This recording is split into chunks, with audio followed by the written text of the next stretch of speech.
Next, same question. Do humans do more to harm themselves or harm others?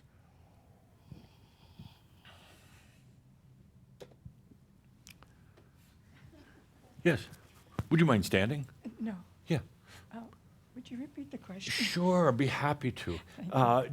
By the way, I'm sorry, but one of the things we're doing today, I'm talking, I'm distracting, and but there's kind of like this, what would you call it? It's kind of like a mind fog thing that's going to take place all day, and for a good reason. I'll explain later. So, what was my question? I don't know. Do- You have to tell me. Yeah, well, you're not supposed to say that here. So I'm going sorry. to go I'm back sorry. in time. Okay, we've gone back in time. Let's start all over.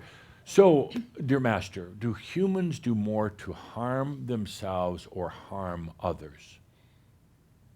Wow. I think we harm ourselves. Yeah. I mean, we're unless we play victim, which we Right. should. Have you harmed other people? Probably. Probably. Emotionally or physically? You ever slapped the shit out of somebody? Probably both. Yeah. It's called distraction. She's way too in her head. I got to break it up somehow. So we could go back in time on that too if you didn't like that. No, I like that. So, okay, let's. So what have you done to harm yourself?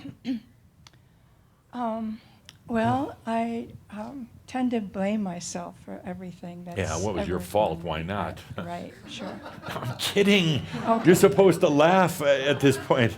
Okay, no. You blame yourself for everything. What else? As I look back on my life, it's hard to find other people to blame for difficulties in my life. It's No, always it is all your something- fault. Oh, yes, I know. It's like, Yeah. and I mean, kinda not like- other people's lives, but your life. right. No, your life is all your fault. No, really. Well, I realize I'm the master of my soul, master of my ship, Yeah, or and whatever kind of you a call m- it. It's up to me. excuse me a second. And therein lies my power. Yeah, kind of a master of your own But- self-deception. Yeah.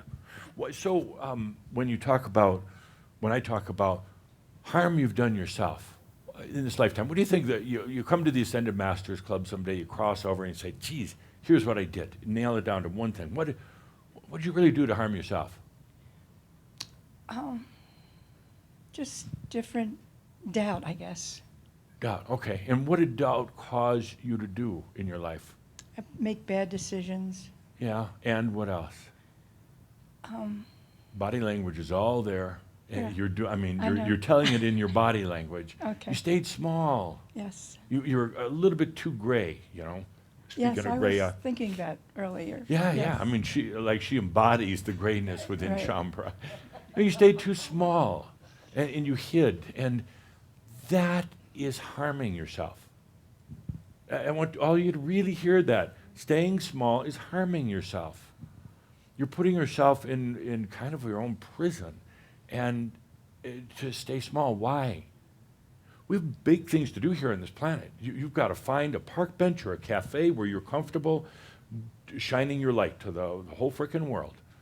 And you can't do it by staying small. You don't need to get up on stage, and you don't need to give big talks or have a bestseller book. All you need to do, and what we're going to be doing together, is putting your ass on a park bench or a cafe seat and radiating, illuminating, being open. That's it. But you can't do it when you're small. Right. And you have a lot of doubts. You still do right now. And like you doubt if you should even be here right now on the planet or at the Crimson Circle Connection Center. No, I really don't. You don't? I, Okay. I just have this performance anxiety, and that's what I'm Right. experiencing right now. No, sure. And actually, it's really not that. It's there is a fog in the room intentionally, and then you get the microphone, and I'm just being what would you call it? A dick? I was going to say an intense master, but in case you're listening in and you didn't hear it, some of the comments were dick and asshole. Do I look? Oh, don't answer that. Don't answer that. Okay, that was called huge distraction. Take a deep breath, everybody. There's a lot going on here. Doubt and keeping small. What's the biggest harm you've done yourself in this lifetime? And why? That's no fun. Yeah, Right. okay. Anything you want to share with me? Not right now. Okay, later? Okay, Probably. thank you. And Linda's the one that picked you. I stay out of that part. This occasion right now,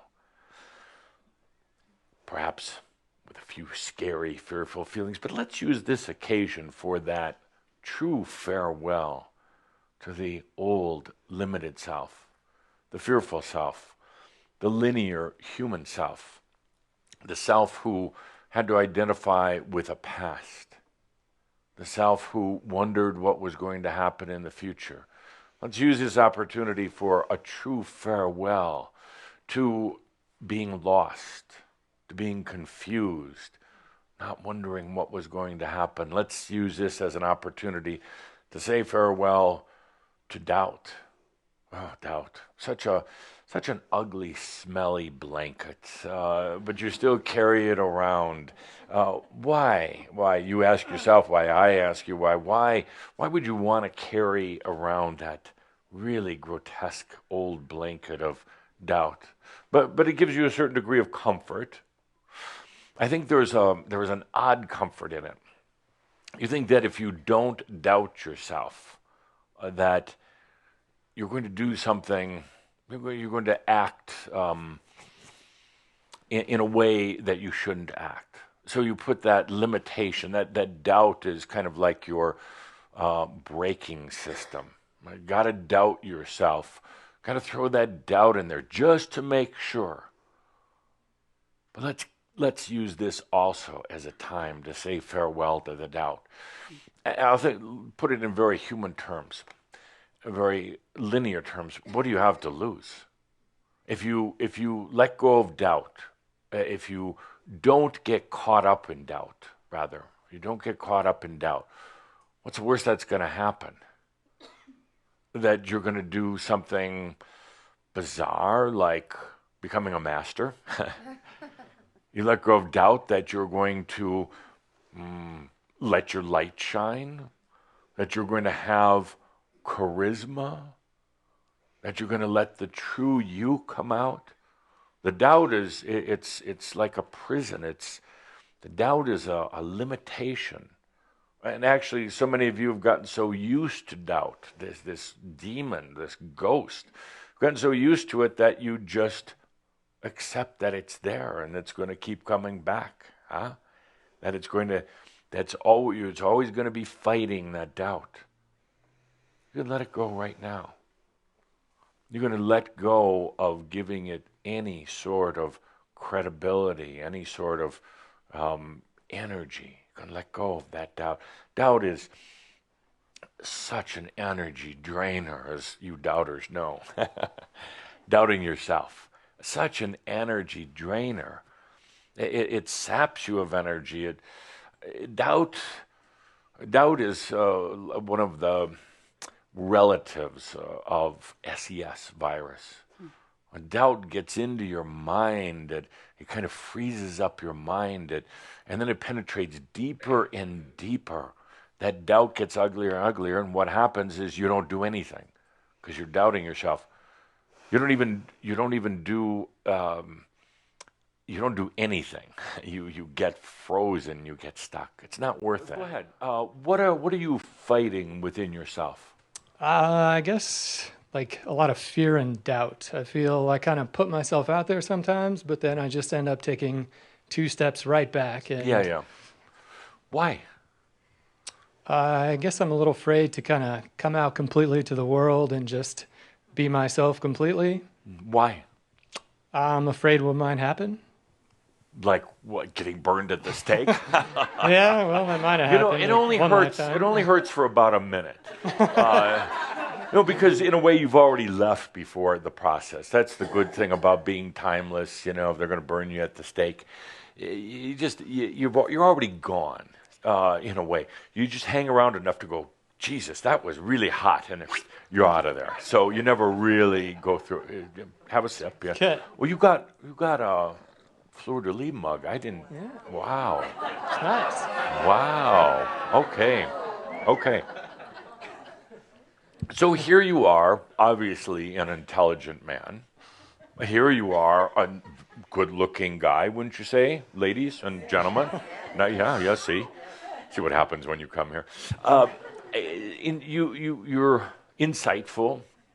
You have consciousness. So what gives with this doubt and fear? And you got all the tools sitting right there for you. Why do you have this? Why are you fighting it? And who's winning? Not my true self. Yeah. You enjoy it? No, it's getting really tiring, You actually. lay awake at night in bed? Yeah, insomnia. Just What in being a bright guy that you are, what solutions have you come up with? Well, they're not working anymore. I mean, trying Right, to distract myself with any number of different means, but I'm really discovering that it's just not working anymore. So where were we? So we're on fear and doubt. You got a lot going for you, but you got all wrapped up in it. Well, how are you gonna deal with this eventually? I find myself actually taking strides finally because I'm just so tired of the way that things have been. I mean, I'm starting to do things that I really enjoy, and Wow, what a concept! Wow. things that I was afraid to do. Like I'm really into spirituality, obviously, and I have a blog, and Yeah. I've been Another doing little that. distraction.